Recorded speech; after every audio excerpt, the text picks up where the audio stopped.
On this Ableton tutorial, I'm going to show you how to add drums in your Ableton project. So right now, I have my song David Goggins, of course, about the legendary David Goggins. I'm going to play you a little bit of it. I know, some shameless self-promotion. Sounds kind of like this in the beginning.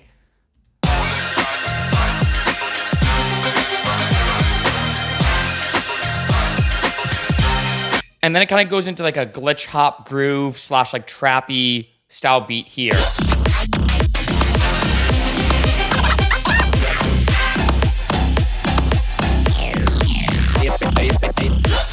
Right? And of course, as you can hear, there are drums in this project. So here's how you add them in. There's a couple different ways to do this. Actually, I take that back. There's probably over 100 because of all the different features Ableton has. But the best way for all my beginners out there is using what's called an audio track. Now, if I want to put anything in my project, I'm going to right click. I either have audio or MIDI. You do have return and group tracks.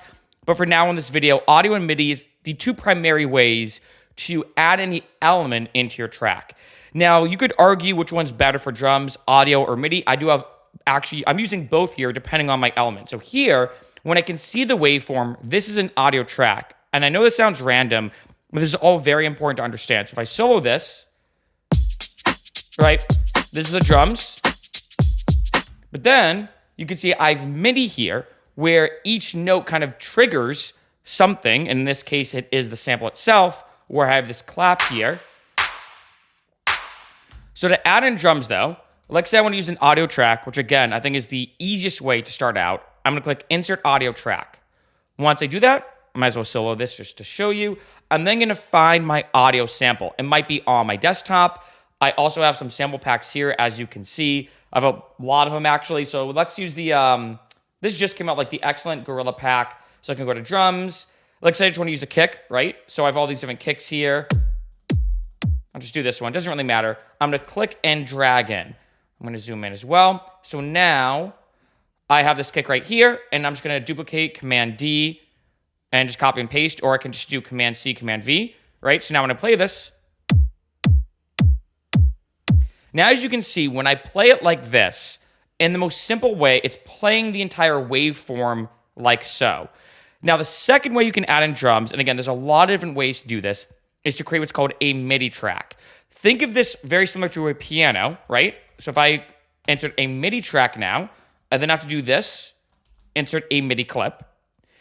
This, as you can see, looks pretty much exactly like a piano. However, in this case, each note on this piano, so to speak, can trigger something different depending on what I want it to trigger. So it could be a piano itself. It could be a synthesizer. It could also be a drum. It could be a vocal sample, however I want to do it. This is why there are a lot of different ways to add in drums. So let's say I actually want to just do a MIDI thing of the same exact kick. So now I can double click it. Once I double click it, it kind of adds it in here. And this is the instrument I'm using. So now when I do this, just to show you, I'm going to get pretty much, let me do this actually instead. I'm going to get pretty much the same result, right? But this is where you can get kind of creative. Now, in this case, take this sample. This is from the Oliver pack on Splice. I'm not going to really change that too much. I can warp it using Ableton settings here and everything, but I'm just going to kind of leave it, right? However, in this case, let's say I want to do some like really weird stuff with the drums, for example. MIDI sometimes is easier. There can be an entire hour-plus long video talking about should you use a MIDI track or an audio track, depending on what you're going for in your overall record. But in this case, let's say I want to do something really funky with drums. This is very common, like say with 808s. Actually, make an 808, because actually this makes more sense. Okay, so I'm going to actually do this. So I'm going to click and drag in here. So now we have this. So now this will actually make a lot more sense, right? So let's say if I want to do pitch type stuff. Now I can obviously do that here by warping it and then pitching it up and stuff like that. Again, these are different ways you can approach it, but overall, again, getting back to the basics of this video, and this obviously meant to be a beginner's tutorial in Ableton, there's really two main ways to add in drums into your track, as you can see here. One is you create an audio track, and you click and drag in the audio samples. The second way is you create a MIDI track, somehow bring it into here using either the simpler or the sampler. Like I said, you can either click and drag, or if you just created a MIDI track and you highlight it, typically you can just double click, and Ableton is kind of understands what you want. But this allows you then to, like I say, play it. Even on my keyboard, if I do this,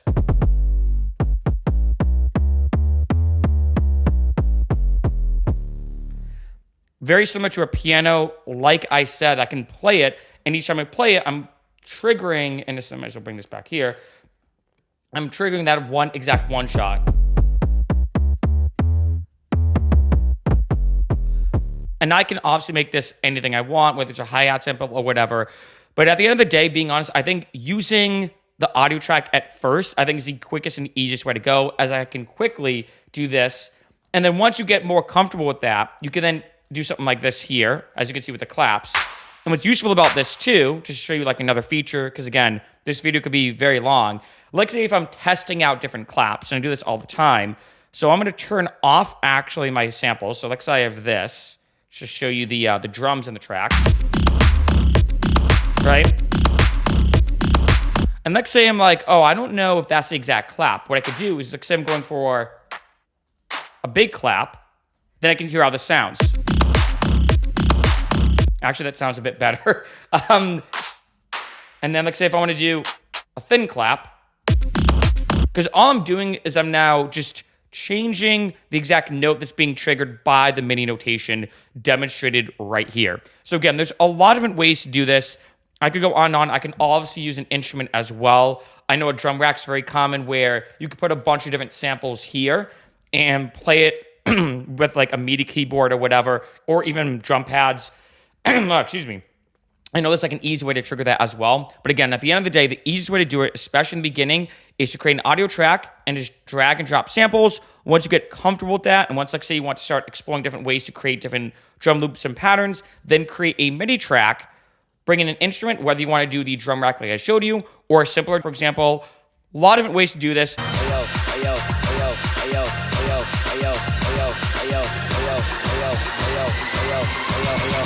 Bass motherfucker around.